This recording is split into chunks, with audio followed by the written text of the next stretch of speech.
और अपने ऊपर अशुभ ग्रहों का पड़ने वाले प्रभाव हैं, अपने परिवार के ऊपर अशुभ ग्रहों के पड़ने वाले प्रभाव को जान जाएंगे और उनसे बचने का उपाय करेंगे। ज्योतिष, कर्मकांड, यज्ञ, पूजन पाठ, धर्म आदि कर्म बहुत ही अधिक संख्या में हो रहे हैं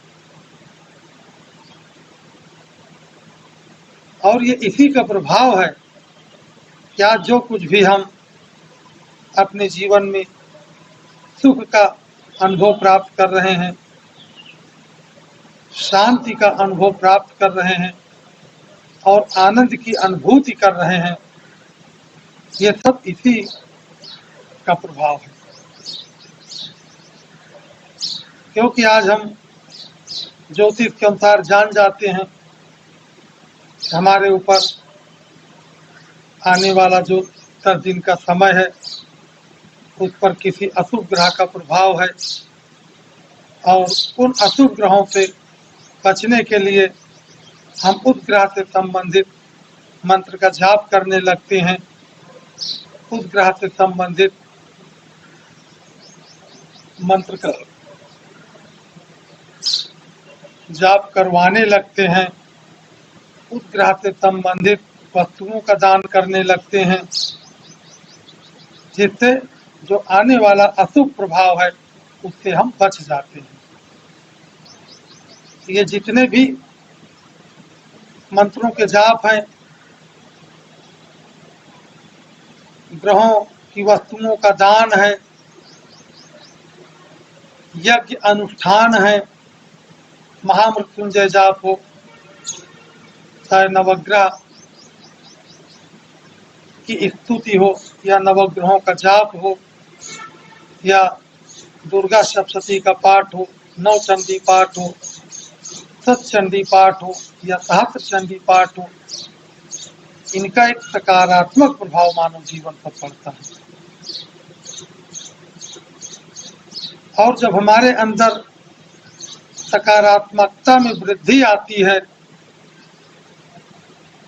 तो जो हमारे जीवन में नकारात्मकता आकर के खड़ी हो गई थी वह शांत हो जाती है।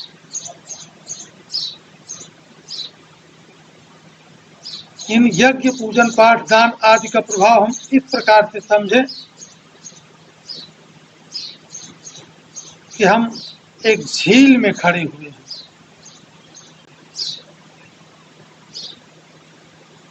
और कर्म रूपी प्रभाव एक लहर के रूप में झील से आ रहा है। वो लहर हमारे तरफ बढ़ती हुई आ रही है, हम उस लहर से बच नहीं सकते। अब लहर शुभ भी हो सकती हमारे लिए, अशुभ भी हो सकती हमारे लिए। वो समुद्र की लहर हमको टच करके भी निकल सकती है, हमको स्पर्श करके भी निकल सकती है, हमारे पूरे शरीर को भिगो करके भी निकल सकती है और वो लहर हमको अपने में समाहित भी कर सकती है। तो उस लहर से हम बच नहीं सकते हैं। जब बच नहीं सकते हैं तो उसके लिए फिर हमें क्या करना है जिससे कि हम उस लहर की मारक क्षमता को कम कर सकें। तब उसके लिए हमको करना ये पड़ता है कि हम जहाँ खड़े हैं वहीं से एक दूसरी लहर उत्पन्न करें। और जब हम एक दूसरी लहर उत्पन्न करते हैं तो उधर से ये लहर आ रही होती है और इधर से जो हमने लहर उत्पन्न किया, जो हमने एक अपना प्रभाव उत्पन्न किया, वो आगे बढ़ता है। और कुछ दूर जा करके इन दोनों का संगम होता है। ये दोनों लहरें आपस में टकराती हैं। तो वो जो प्रभाव है, जो लहर बहुत तेजी से चली आ रही थी, उसकी गति में धीमापन आ जाता है और वहीं से अगर हमारा प्रभाव ज्यादा सकारात्मक हुआ तो उसमें जो भी उस लहर में सकारात्मकता के गुण हैं वे उनको ग्रहण करके पुनः अपने पास वापस आ जाते हैं और उस लहर के अंदर जो नकारात्मकता के गुण हैं उनको वो वहीं का वहीं शांत कर देती है अथवा उनको वापस करती है।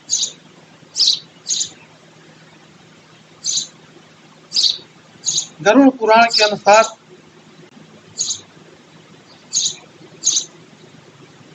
अवश्यमेव भोक्तव्यम कृतम कर्म शुभाशुभम। हमने अपने जीवन में जो भी शुभ कर्म किए हैं या अशुभ कर्म किए हैं उन सारे कर्मों का भोग फल प्राप्त होना निश्चित है, उससे हम बच नहीं सकते हैं।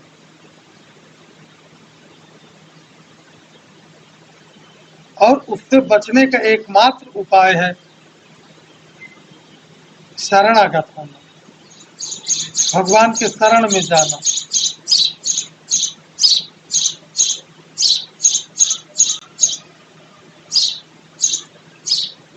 प्रकृति के अनुसार अपने जीवन को ढालना। आज के समय को देखते हुए ऐसा प्रतीत होता है कि आगे आने वाले समय में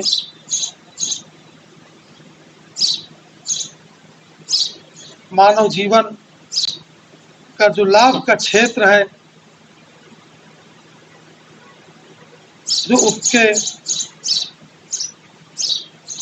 इनकम आय की व्यवस्था है, उस आय में से कम 60% धन की हानि उसके शारीरिक सुख स्वास्थ्य को लेकर के होगी।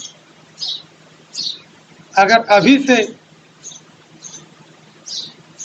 हम कुछ ऐसा नहीं सोचते हैं, ऐसा नहीं करते हैं कि जिससे आगे आने वाले जो समस्या है उसका निराकरण हो, तो आगे का जीवन मनुष्य का बहुत ही कष्टमय होगा, संघर्षमय होगा, समस्याओं से घिरा हुआ जीवन होगा। हेयम दुखम अनागतम। जो दुख हमारे जीवन में आ गए हैं उनका तो हम समाधान कर ही रहे हैं, लेकिन हमको ऐसे भी प्रयोग करते रहना चाहिए कि जिससे जो आने वाला दुख है, जो आने वाला कष्ट है, वो पहले से पहले ही समाप्त हो जाए। और उसके लिए जब तक हम अपने जीवन को प्रकृति के अनुकूल नहीं बनाएंगे, प्रकृति के अनुसार नहीं चलेंगे, तब तक वो संभव नहीं है।